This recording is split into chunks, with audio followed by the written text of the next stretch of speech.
I sat back, impressed by the obvious truth of it, and yet at the same time everything in me revolted against that prospect. I became aware of the depth of my hope and my terror, how very different those feelings were from the alienation that he described, how very different from that awful wasting despair. There was something outrageous and repulsive in that despair suddenly. I couldn't accept it. But you wouldn't allow such a state of mind in yourself. Look at you, I found myself answering. If there wasn't one single work of art left in this world, and there are thousands, if there weren't a single natural beauty, if the world were reduced to one empty cell and one fragile candle, I can't help but see you studying that candle, absorbed in the flicker of its light, the change of its colors. How long could that sustain you? What possibilities would it create? Am I wrong? Am I such a crazed idealist? No, he said. There was a brief smile on his lips, an evanescent flush of pleasure. But then he went on simply. But you feel an obligation to a world you love, because that world for you is still intact. It is conceivable your own sensitivity might become the instrument of madness. You speak of works of art and natural beauty.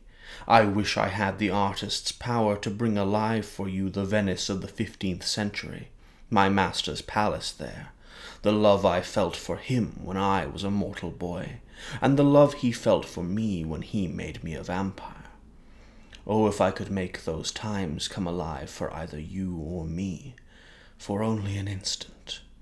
What would that be worth?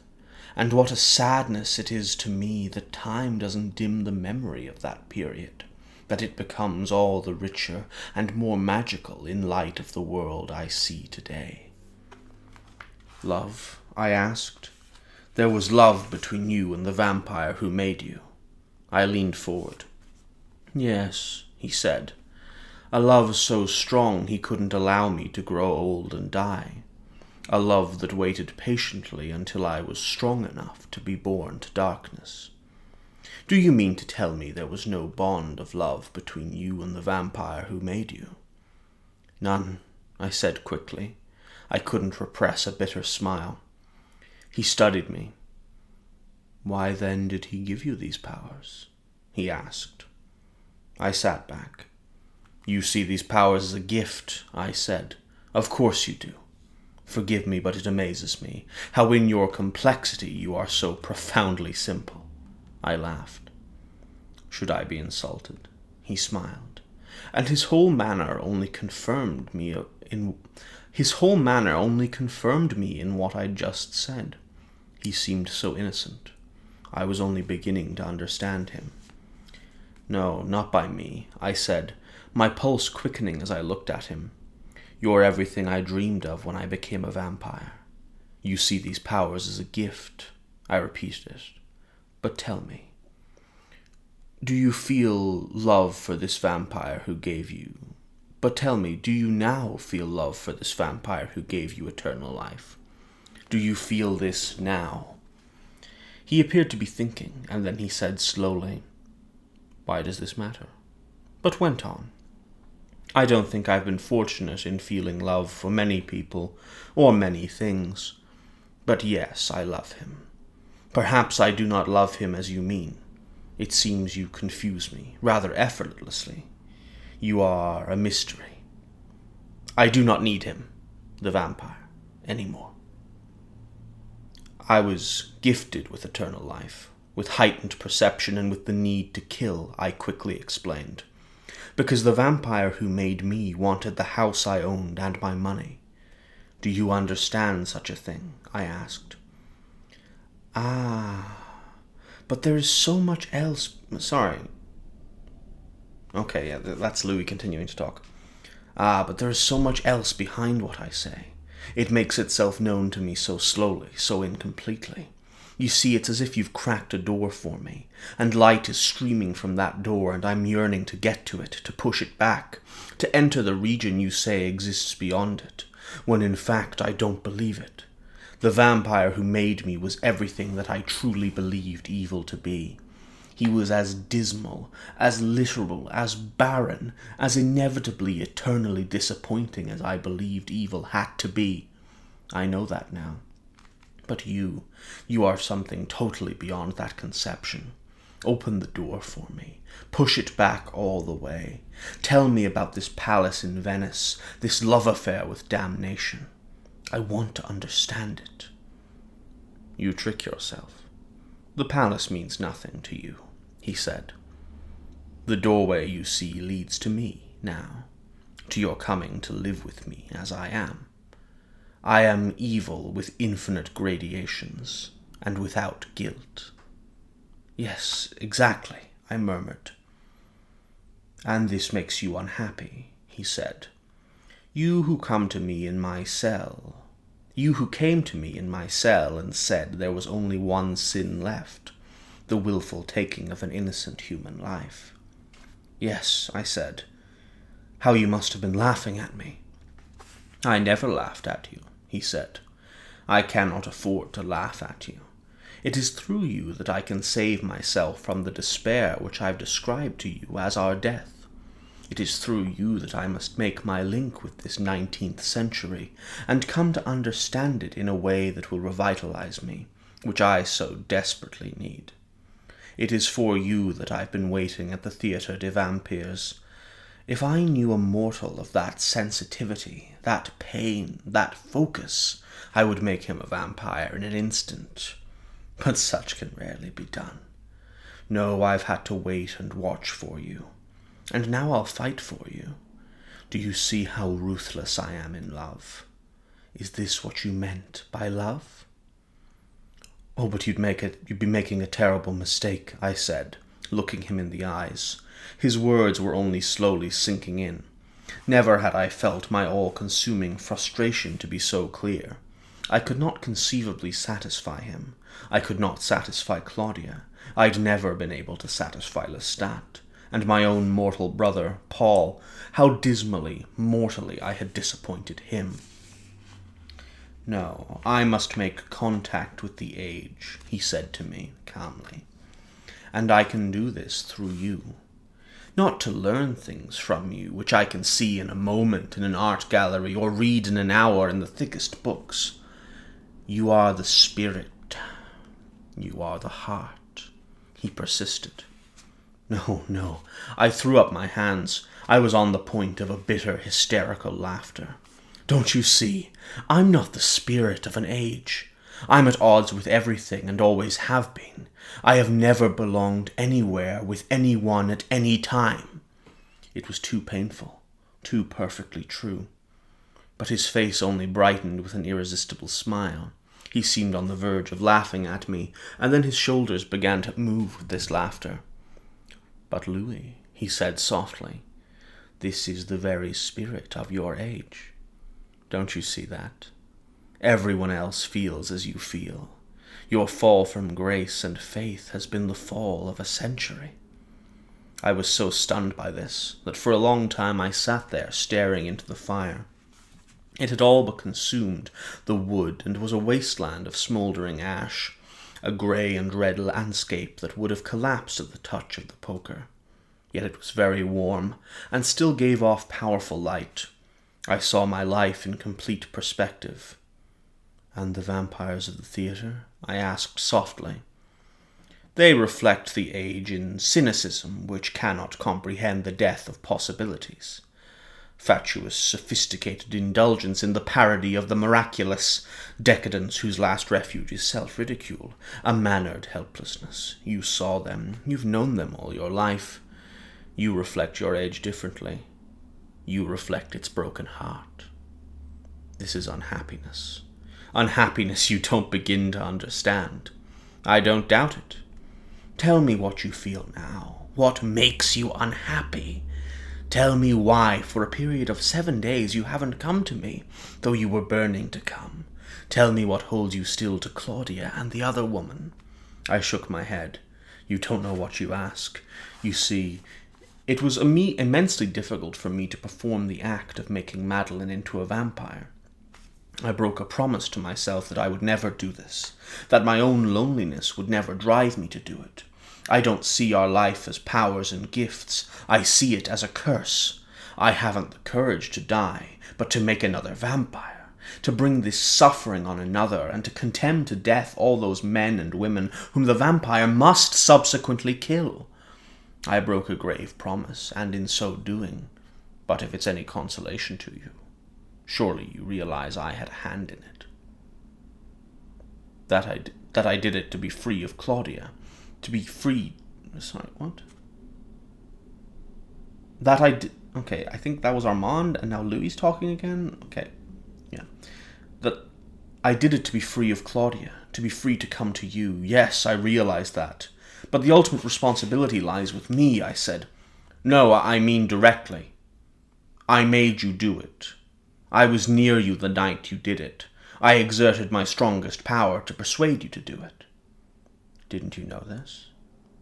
No. I bowed my head. I would have made this woman a vampire, he said softly. But I thought it best you had a hand in it. Otherwise you would not give Claudia up. You must know you wanted it. I loathe what I did, I said. Then loathe me, not yourself. No, you don't understand. You nearly destroyed the thing you value in me when this happened. I resisted you with all my power, when I didn't even know it was your force which was working on me. Something nearly died in me. Passion nearly died in me. I was all but destroyed when Madeleine was created. But that thing is no longer dead. That passion, that humanity, whatever you wish to name it. If it were not alive, there wouldn't be tears in your eyes now. There wouldn't be rage in your voice, he said. For the moment I couldn't answer. I only nodded. Then I struggled to speak again. You must never force me to do something against my will. You must never exert such power, I stammered. No, he said to me. I must not. My power stops somewhere inside you, at some threshold. There I am powerless. However, the creation of Madeleine is done. You are free. And you are satisfied, I said, gaining control of myself. I don't mean to be harsh. You have me. I love you, but I'm mystified. You're satisfied? How could I not be? He asked. I am satisfied, of course. I stood up and went to the window. The last embers were dying. The light came from the grey sky. I heard Armand follow me to the window ledge. I could feel him beside me now, my eyes growing more and more accustomed to the luminosity of the sky, so that now I could see his profile and his eyes on the falling rain. The sound of the rain was everywhere and different, flowing in the gutter along the roof, tapping the shingles, falling slowly through the shimmering layers of tree branches, splattering on the sloped stone still in front of my hands. A soft intermingling of sounds that drenched and colored all of the night. Do you forgive me for forcing you with the woman? He asked. You don't need my forgiveness. You need it, he said. Therefore I need it. His face was as always utterly calm. Will she care for Claudia? Will she endure? I asked. She is perfect. Mad, but for these days that is perfect. She will care for Claudia. She has never lived a moment of life alone. It is natural to her that she be devoted to her companions. She need not have particular reasons for loving Claudia. Yet, in addition to her needs, she does have particular reasons. Claudia's beautiful surface, Claudia's quiet, Claudia's dominance and control. They are perfect together. But I think that as soon as possible they should leave Paris. Why? You know why. Because Santiago and the other vampires watch them with suspicion. All the vampires have seen Madeleine. They fear her because she knows about them and they don't know her. They don't let others know alone who know about them. And the boy, Dennis, what do you plan to do with him? He's dead, he answered. I was astonished, both at his words and his calm. You killed him? I gasped. He nodded and said nothing, but his large dark eyes seemed entranced with me. with the emotion, the shock I didn't try to conceal. His soft, subtle smile seemed to draw me close to him. His hand closed over mine on the wet window-sill, and I felt my body turning to face him, drawing nearer to him, as though I were being moved not by myself, but by him. "It was best," he conceded to me gently, and then said, "We must go now," and he glanced at the street below. "Armand," I said, "I can't." "Louis, come after me," he whispered. And then, on the ledge, he stopped. "Even if you were to fall on the cobblestones there," he answered, "you would only be hurt for a while. You would heal so rapidly and so perfectly that in days you would show no sign of it, your bones healing as your skin heals. So let this knowledge free you to do what you can so easily do already.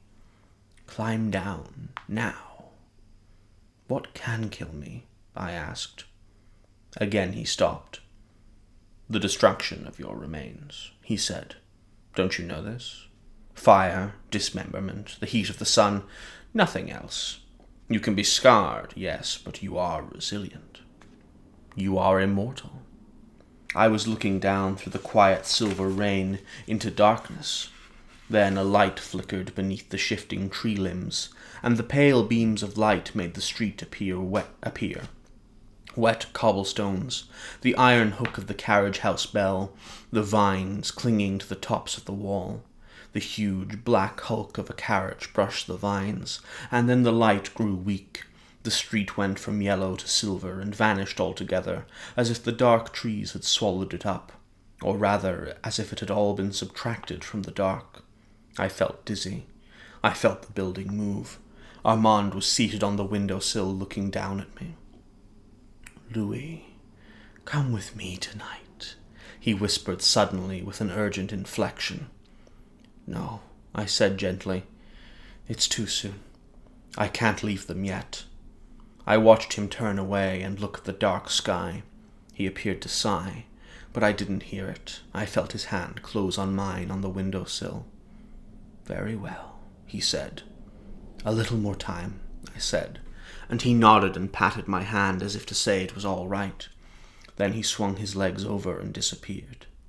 For only a moment I hesitated, mocked by the pounding of my heart, but then I climbed over the sill and commenced to hurry after him, never daring to look down. It was very near dawn when I put my key into the lock of the hotel.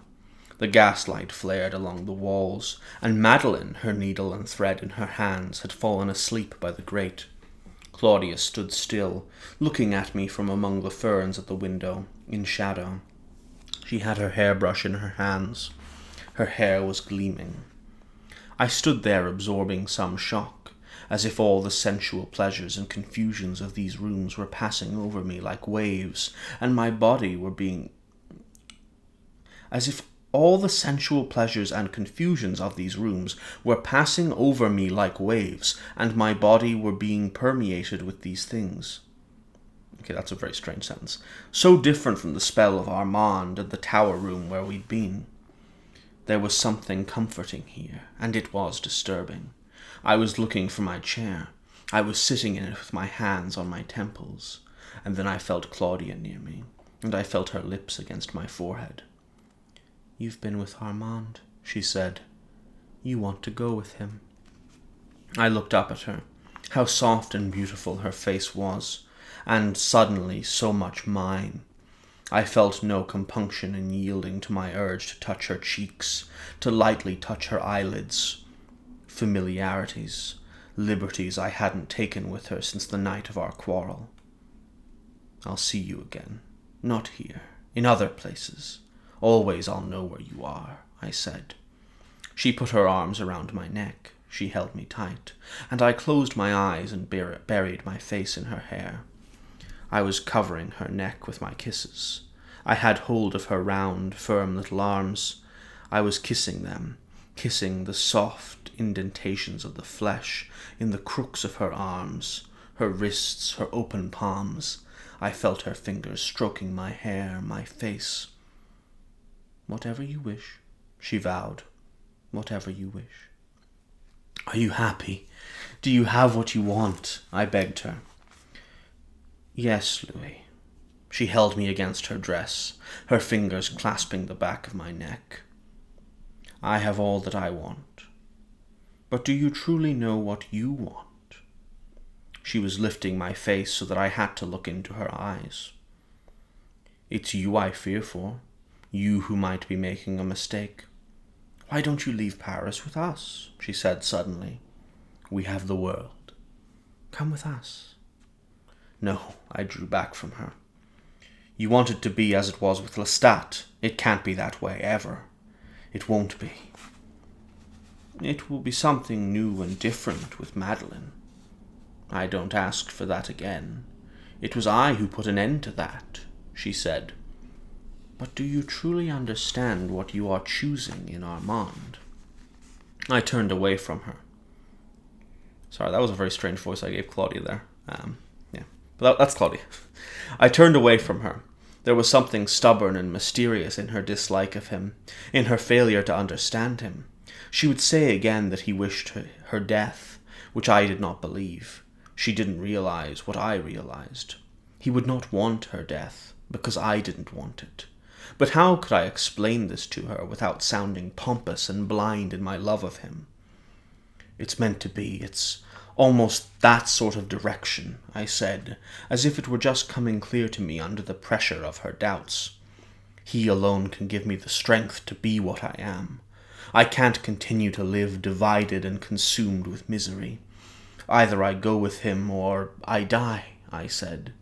"And it's something else which is irrational and unexplainable, and which satisfies only me." "Which is?" she asked. "That I love him," I said. "No doubt you do," she mused. "But then, you could love even me." Claudia. I held her close to me and felt her weight on my knee. She drew up close to my chest. "I only hope that when you have need of me, you can find me," she whispered, "that I can get back to you. I've hurt you so often. I've caused you so much pain." Her words trailed off. She was resting still against me. I felt her weight, thinking, "In a little while I won't have her any more. I want now simply to hold her." There has always been such pleasure in that simple thing, her weight against me, this hand resting against my neck. It seemed a lamp died somewhere, that from the cool damp air that much light was suddenly, soundlessly subtracted.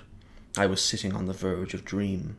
Had I been mortal, I would have been content to sleep there, and in that drowsy, comfortable state I had a strange, habitual mortal feeling, that the sun would wake me gently later, and I would have that rich, habitual vision of the ferns in the sunshine, and the sunshine in the droplets of rain. I indulged that feeling. I half closed my eyes. Often afterwards I tried to remember those moments, tried over and over to recall just what it was in those rooms as we rested there that began to disturb me, should have disturbed me. How, being off my guard, I was somehow insensible to the subtle changes which must have been taking place there. Long after, bruised and robbed and embittered beyond my wildest dreams, I sifted through those moments, those drowsy, quiet, early hour moments, when the clock ticked almost imperceptibly on the mantelpiece, and the sky grew paler and paler, and all I could remember, despite the desperation with which I lengthened and fixed that time, in which I held out my hands to stop the clock, all I could remember was the soft changing of light. On guard, I would never have let it pass. Deluded with larger concerns, I made no note of it. A lamp gone out, a candle extinguished by the shiver of its own hot pool of wax. My eyes half shut. I had the sense then of impending darkness, of being shut up in darkness. And that's where we're going to leave it for today. Alright, so that is another 10 pages of Interview with the Vampire. What are some of the cool things that we have noted down today? The first thing I want to talk about relates to Louis, and this notion that Armand places upon Louis, where to Armand Louis embodies the spirit of the age, and that through Louis he aims to get in touch with that spirit. And of course, for Armand, Louis's embodiment of the spirit of the age is manifested in his moral suffering, quote unquote. This notion that he is consistently conflicted and uncertain and unable to look upon anything with any degree of correctness or certainty or assuredness. And it's essentially the fact that, he actually, this is represented in his central contradiction, in which Louis actually believes what he is doing to be wrong, or at least he says he believes it to be wrong, and yet he continues to do it consistently. And he suffers an entirely self-inflicted moral conflict where he continues to do bad things, knows that they're bad things, feels really bad that he keeps doing bad things, and then continues to do bad things for very little reason beyond selfishness, when you really boil it down. And it's a really interesting notion that Louis kind of embodies this spirit of the age. Armand refers to it as the broken heart of the 20th century. Or 19th century, I should say. The broken heart of the 19th century. We're in the 19th century at this point in the story. This loss of faith and existentialism that the text has been dealing with consistently. Louis becomes a kind of literal manifestation of this existentialism and growing nihilism for Armand. And I think, interestingly, in regards to Louis' sort of moral internal conflict, the fact that he has reached the end of his death spiral, and the fact that he has become well and truly evil in a personal moral character sense as opposed to an objective existence sense, is the fact that he no longer wishes to not be evil. He primarily wishes to not care that he is evil. There's an important flip in motivation there, I guess, where when Louis talks about his interest in Armand in this little passage bit, he refers to the fact that Armand will be able to make him unrepentant. He admires Armand's unrepentant evil, and he longs to be like that. Instead of not being a monster, Louis wants to be an unrepentant monster. He's chosen the vampire side of himself over the human side, and he wants to essentially kill that human side so he does not have to worry about that. Worry about the fact that he is just a monster, and that he's acting purely in selfishness. He wants complete and total selfishness, and he wants to be so internally deluded that he does not worry about that selfishness. He doesn't feel bad about it ever. And this is kind of what spurs Armand's interest, because seeing this central conflict and seeing this angst, this absolute ball of angst that is Louis, this gives Armand the kind of motivation he lacks, because he gets to get a greater insight into the general trends of the world around him, because Louis does embody a lot of the feelings of, I guess, not just the 19th century, but the entire modern world now, where you have a growing disillusionment with the world around them. And, there's no return to sincerity for Louis. He very much just thinks that nothing means anything. And so there are multiple aspects of this age that Armand brings up.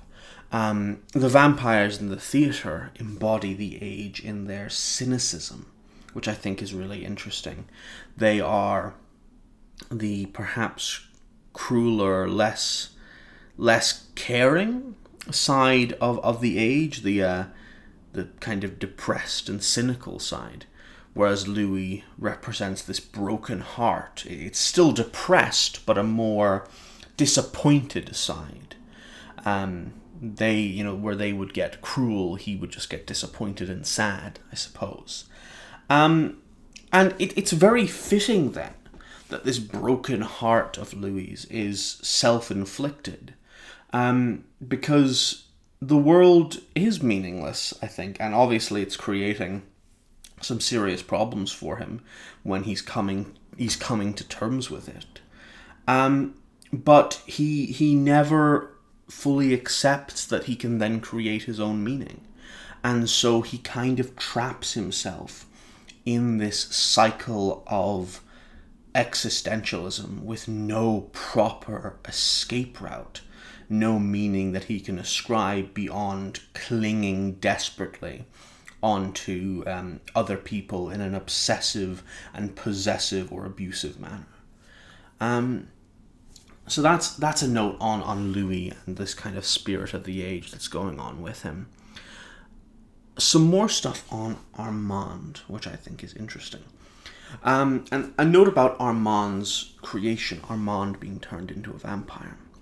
And it's implied in the text that Armand was found as a mortal child. It's kind of loosely implied here. He says that he was turned into a vampire when he was ready to be turned to darkness, or something to that effect, implying that there was a period where he was not ready. And as we've seen previously, Armand has referred to the boy as not ready to be a vampire, and people also think of Claudia as someone who was not ready to be a vampire, and Claudia herself remarks that if only she'd been given a few more years, she would have been properly ready to be a vampire. So there's an implication here that Armand was raised from childhood by a vampire and then turned. And this is confirmed in the sequels, but as I said, I'm going to try and avoid the sequels as much as possible in reading this book in particular. But we can still treat it as a pretty clear subtext here. And with that in mind, I think the fact that Armand kept a mortal servant boy is indicative of the kind of cycle of vampiric abuse that recurrently presents itself within this text. Armand was raised as a child in an abusive dynamic with a vampire based upon obsession and love, quote-unquote love, I should say. Just as Louis was made to sleep in Lestat's coffin after his creation, and subsequently he made Madeleine sleep in his coffin, and all these recurring abusive themes that manifest themselves in the dynamics of these vampires and how they relate themselves to other people.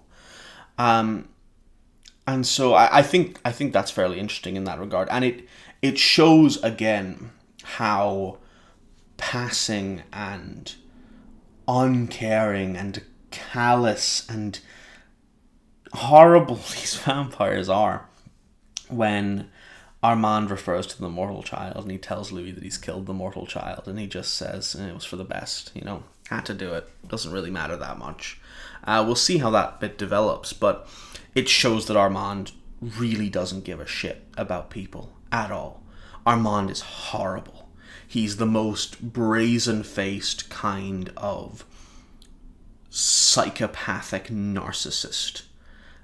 Everything is about, as with all these vampires at the end of the day, everything is about him and his own happiness and functionality. There's no concern for recognizing other people and allowing other people to function. Other people exist solely as objects for him to use and to gain something from. Which is, probably one of the reasons he's so unhappy and he's so confused by the age he lives within. He's not able to find meaning in other people, and so he has to just abuse them and be horrible. But we'll see how that develops. So we'll talk a bit more about that as it comes up. I think like one of the interesting things here is that Louis just kind of responds to all the things Armand does in this bit by just going, "Oh, Armand, why'd you do that? Oh, it's okay. I forgive you instantly. I love you, Armand, even though I've known you for a very short period of time, and I have just kind of looked at you a lot, and I'm just obsessed because this is what I do. Because I'm horribly, horribly mentally scarred by all of the things that have happened and that I've done and are probably my fault." But Louis is so obsessed with Armand in this instance that Armand openly admits to manipulating him. And he just doesn't care.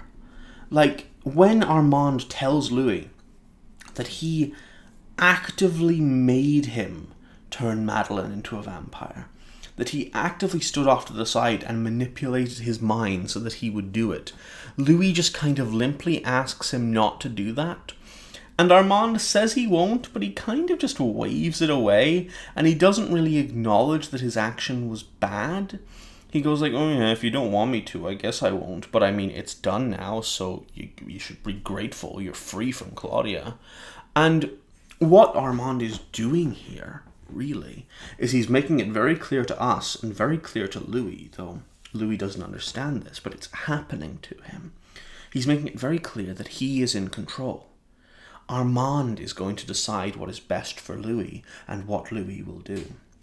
He gives Louis this kind of loose freedom where he's allowed to return to Claudia and he's allowed to sort of operate in this base thing.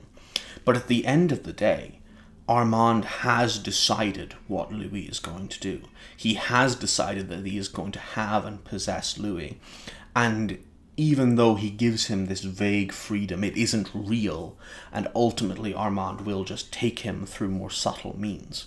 He is doing the exact same things Lestat and Claudia were doing to Louis. He's just being more subtle about it, and he's going about it in different ways. Louis does not have control here. Armand is in control, because Armand is the master, Louis is the slave.